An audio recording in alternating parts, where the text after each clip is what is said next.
Chers auditeurs, nous vous présentons aujourd'hui notre nouveau podcast, Un regard sur les lentilles, et nous allons parler de la presbytie, chirurgie aux lentilles.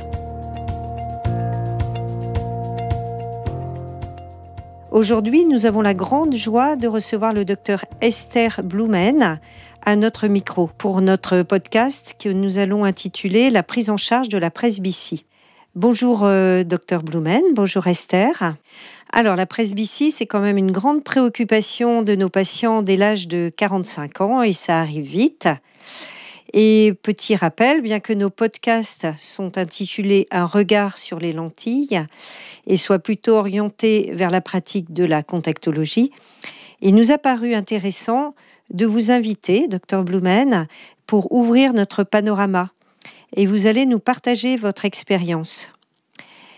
Docteur Blumen, Esther, vous êtes installée à Paris. Vous avez une activité variée en ophtalmologie concernant la chirurgie, les lentilles, le glaucome et tant d'autres. Je vous remercie pour votre présence. Alors pour débuter, quels sont les patients qui vous consultent pour la prise en charge de leur presbytie, toutes techniques confondues? Bonjour Françoise, bonjour à tous. Merci pour votre invitation. Je suis très touchée. C'est avec plaisir que je partage mon humble expérience concernant la prise en charge de la presbytie ou la compensation de la presbytie. Et alors juste pour planter le décor, moi j'ai été très concernée à partir du moment où je suis moi-même devenue presbyte. Et étant hémétrope à la base, j'ai toujours très mal vécu le fait de devoir porter des lunettes. Et c'est arrivé finalement un peu du jour au lendemain, comme on le décrit aux patients, une marche d'escalier qu'on gravit.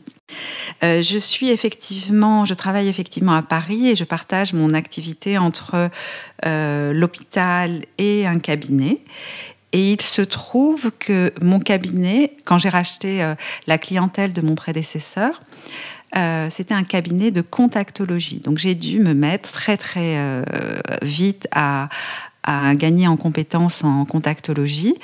Et c'est vrai que ne serait-ce qu'en regardant les dossiers de mon prédécesseur, j'ai compris un certain nombre de choses. Ensuite, je me suis inscrite à différentes formations. Et alors donc du coup, j'ai gagné en compétences dans la prescription des lentilles de contact et dans l'adaptation en lentilles de contact. À côté de ça, et en parallèle de ça, j'ai été formée au 15-20 à Paris et j'ai une activité qui effectivement est orientée, très chirurgicale et qui est orientée prise en charge de la chirurgie du segment antérieur. Et du coup, je pratique de la chirurgie réfractive, je fais pas mal de chirurgie de cataracte. Effectivement, je prends en charge des patients glaucomateux également.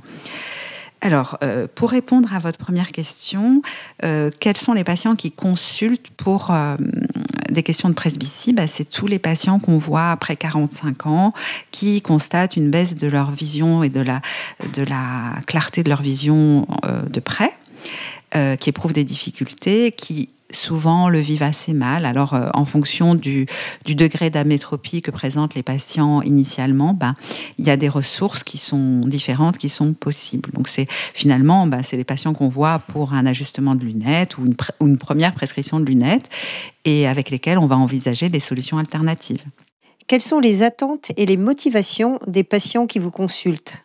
Les attentes et les motivations sont assez variées.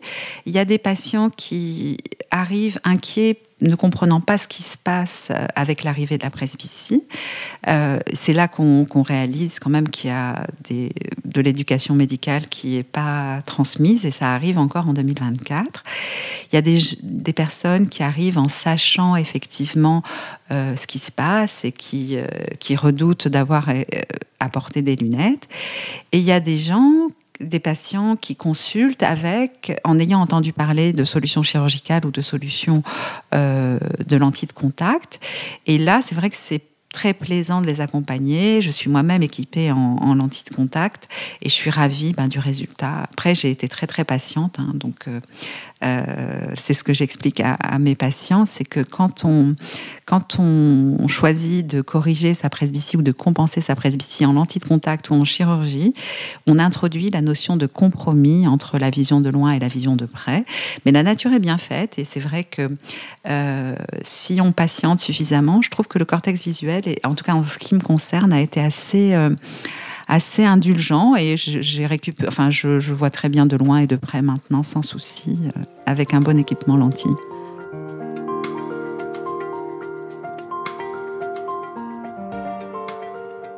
Avez-vous l'impression que la demande est de plus en plus forte concernant l'adaptation en lentille pour presbyte ou pour la chirurgie ? Oui, personnellement, oui. Et c'est sans doute aussi la demande est de plus en plus forte, certes. Il y a différentes raisons qui expliquent sans doute cela. Il y a d'une part le fait que 45 ans, finalement, c'est très jeune. Et que les lunettes pour presbyte, c'est quand même en tout cas, beaucoup de personnes le verbalisent de la sorte, c'est quand même un signe qui est mal vécu parce qu'il est un peu synonyme de temps qui passe et d'âge qui grandit, quoi. Pour dire ça simplement.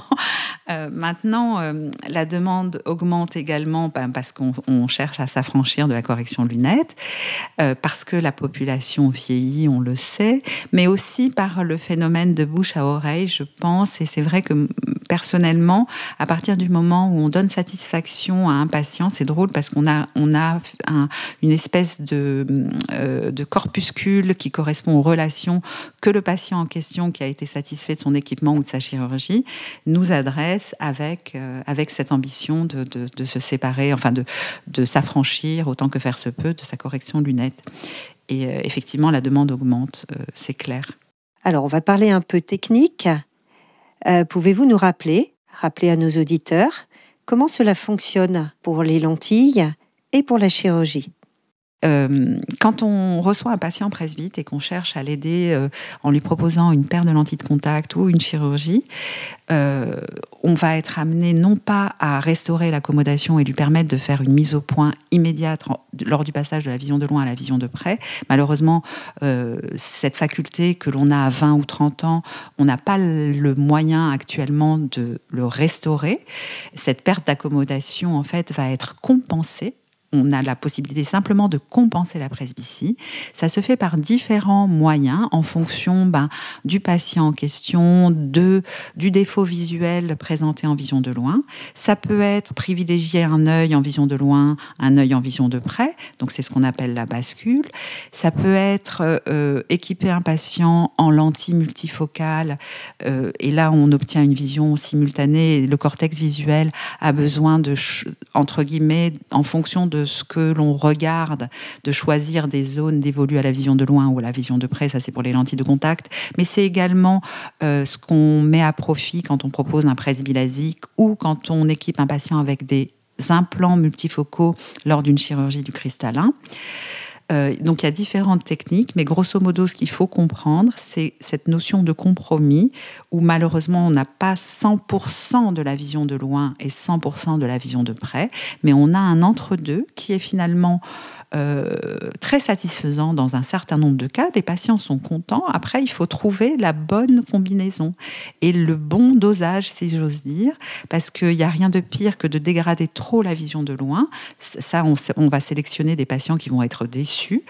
Et il faut expliquer le mode de fonctionnement et des lentilles et des chirurgies, parce que par exemple, ne serait-ce que faire comprendre aux patients qu'il faut avoir un bon éclairage pour pouvoir lire de près, que ce soit en lentilles ou à la suite d'une chirurgie, c'est des notions que des patients qui ont abandonné un équipement, par exemple, n'avaient pas. Et simplement en leur expliquant que cette notion de luminosité est importante, on arrive à leur donner satisfaction.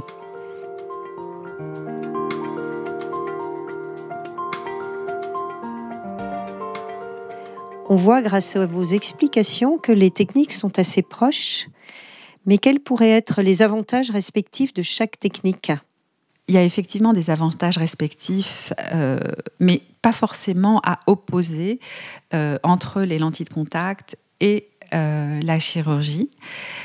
Pour les lentilles de contact, j'y vois la facilité d'usage, la réversibilité, sous réserve effectivement de passer le cap de ce qu'on appelle l'éducation corticale, c'est-à-dire qu'il faut laisser le temps à son cortex visuel de s'habituer à la nouvelle façon de voir. Pour la chirurgie, c'est gagner en indépendance vis-à-vis de ses lunettes ou de sa correction lentille, se lever le matin, ne plus avoir à se préoccuper de savoir où sont ses lunettes, aller au restaurant, ne pas stresser à l'idée de devoir sortir une paire de lunettes pour regarder le menu, etc. Maintenant, moi, je ne les oppose pas forcément. Pourquoi ? Parce qu'il m'arrive très régulièrement de tester une solution chirurgicale de façon réversible en faisant un essai lentille au préalable avec les patients. Il y a une notion qui est très très importante, déterminer l'œil directeur et l'œil privilégié de loin, de manière à faire une adaptation la plus correcte qui soit, ou une chirurgie la plus satisfaisante qui soit. Et effectivement, le fait de pouvoir essayer en lentille une solution qui ensuite sera établie de façon pérenne avec la chirurgie permet aux patients de tester le résultat chirurgical sans être engagé encore dans le processus de la chirurgie. Y a-t-il des contre-indications pour la chirurgie ? Et du coup, peut-on être orienté en adaptation lentille si on ne peut pas être opéré ? Alors bien entendu qu'il y a des contre-indications à la chirurgie. On ne peut pas proposer une solution chirurgicale à toute personne presbyte pour différentes raisons qui vont déjà de la personnalité, de la volonté du patient. Il y a des patients qui ne veulent pas se faire opérer quand on leur explique les tenants et les aboutissants. Il y a des personnes qui sont des mauvais candidats parce qu'il y a des contre-indications du fait de la surface oculaire, du fait de l'anatomie de la cornée, du fait d'un problème de vision binoculaire. Alors tout ça, ce sont des contre-indications médicales, mais il y a aussi des contre-indications qui sont du ressort simplement du profil psychologique de la personne concernée. Juste pour m'expliquer par rapport à ça, c'est des personnes qui vont être très très exigeantes et qui ne vont pas accepter le compromis que représente le traitement de la presbytie à l'heure actuelle. Voilà, ça va être des mauvais candidats. Et du coup, les orienter vers une solution d'équipement en lentille de contact, ça peut être tout à fait logique et en tout cas, ça peut être une solution alternative d'une façon générale à la proposition chirurgicale, bien sûr. Et ce peut être également une solution, d'accompagnement. Je pense à certains patients qui ont été opérés, pour lesquels on a choisi de réaliser une bascule. Un patient myope, par exemple, qui développe une presbytie et qui souhaite être opéré, on va l'opérer et conserver une toute petite myopie sur l'œil dirigé, de manière à lui permettre d'être autonome en vision de près. De temps en temps, on va être amené, parce que quand le patient fait certaines activités, je pense typiquement à des activités sportives, à lui proposer un port non permanent d'une lentille de contact sur son œil dont il reste une myopie résiduelle pour lui permettre d'optimiser à fond sa vision de loin. Voilà.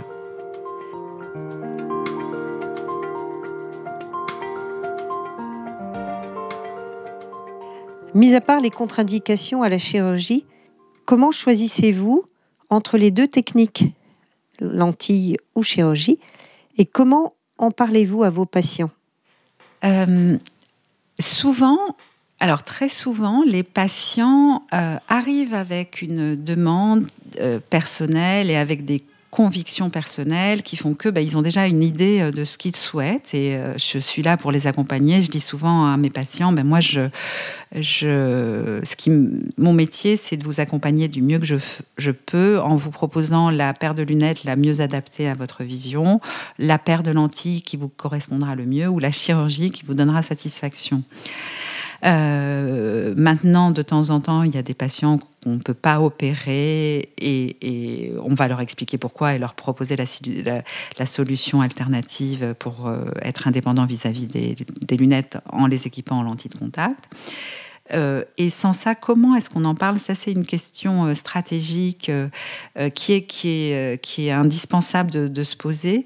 Je me souviens avoir eu un audit en consultation justement avec un auditeur qui venait me donner un regard extérieur et qui me disait mais en fait il est important que vous parliez des différentes possibilités aux patients. Si vous vous contentez de prescrire la paire de lunettes, ben vous avez fait que le tiers du travail parce qu'il y a 2 autres possibilités et il est important, si vous voulez donner une information exhaustive, de parler de l'équipement en lentilles de contact et d'équipement des possibilités chirurgicales. Et c'est vrai que depuis cette mise en lumière en fait des insuffisances que je pouvais avoir par rapport aux explications, souvent quand je suis amenée à parler de presbytie aux patients, je leur dis ne pensez pas que vous ne pouvez pas avoir de solution, que ce soit en lentilles de contact ou en chirurgie. Si vous voulez qu'on aille plus loin, je peux vous en parler. Maintenant, si vous voulez vous contenter de vos lunettes, on se contente des lunettes. Et souvent, les patients disent pour l'instant, je vais tester les lunettes et reviennent avec, en fait, comme une petite graine qui a germé, reviennent avec l'envie d'en savoir plus. Alors, ça n'aboutit pas toujours à une solution chirurgicale ou une solution en contactologie, mais très souvent, le fait d'en avoir parlé permet au patient de comprendre que c'est possible pour lui. Parce que souvent, ce qui se passe, c'est que quand le médecin ne parle pas des solutions annexes, alternatives, le patient fait un raccourci dans son raisonnement en disant si le médecin m'en a pas, si l'ophtalmo m'en a pas parlé, c'est que je ne peux pas être candidat. Donc on a peut-être un rôle à jouer pour démystifier un petit peu ces solutions auxquelles on ne pense pas forcément de prime abord, mais qui rendent des services énormes. Vous le savez, Françoise, mieux que moi sans doute. Une dernière question. Qu'en est-il de l'âge du patient? Peut-on se faire opérer même si la presbytie est avancée? Merci Françoise pour cette question. Moi, je pense qu'effectivement, que ce soit en lentilles de contact ou en chirurgie, on peut proposer telle ou telle solution, quel que soit l'âge du patient, et ça fait même partie du raisonnement qu'on doit avoir en fonction de l'âge. Typiquement, pour la chirurgie, on a un peu des bornes au-delà desquelles on propose plus volontiers une chirurgie du cristallin avec un équipement soit en bascule, soit avec une implantation multifocale, soit maintenant avec une implantation à profondeur de champ. Souvent, avant cette certaine borne, on propose plus régulièrement des traitements laser, plus volontiers, tout simplement parce que plus on s'approche de l'âge où on va développer la cataracte et plus on se dit on rend plus service et puis on ne fait qu'une seule chirurgie en proposant une chirurgie du cristallin. Il y a des situations, et là je mets ma casquette glaucome aussi pour dire, par exemple, dans les fermetures de l'angle où il y a un mécanisme cristallinien de temps en temps chez des grands hypermétropes, ça peut être intéressant aussi de jouer sur la phacoexérèse directement. Et donc là, fatalement intervient, bien entendu, et on peut corriger, même si la presbytie est avancée, en chirurgie, bien entendu. Merci, Dr Blumen, de nous avoir éclairé sur la place de chaque possibilité, que ce soit en lentilles ou en chirurgie, qui, sans s'opposer nullement, peuvent satisfaire de nombreux patients de notre patientèle. Merci Françoise, merci à vous pour votre invitation et je vous remercie pour toutes ces questions et j'espère qu'effectivement ça donnera des idées à des auditeurs potentiels de vouloir bénéficier de cette compensation de la presbytie. Merci Françoise. Voilà, chers auditeurs, j'espère que vous avez apprécié ce podcast et nous vous donnons rendez-vous pour un prochain épisode dans les prochaines semaines. Vous êtes un particulier, parlez-en à votre ophtalmologiste et retrouvez notre gamme de produits adaptés à votre vue sur notre site internet menicon.fr. Vous êtes un professionnel, retrouvez-nous sur notre site internet campusmenicon.fr. Le Campus Menicon, c'est plus de 80 formations en ligne et des accompagnements techniques personnalisés adaptés à vos besoins.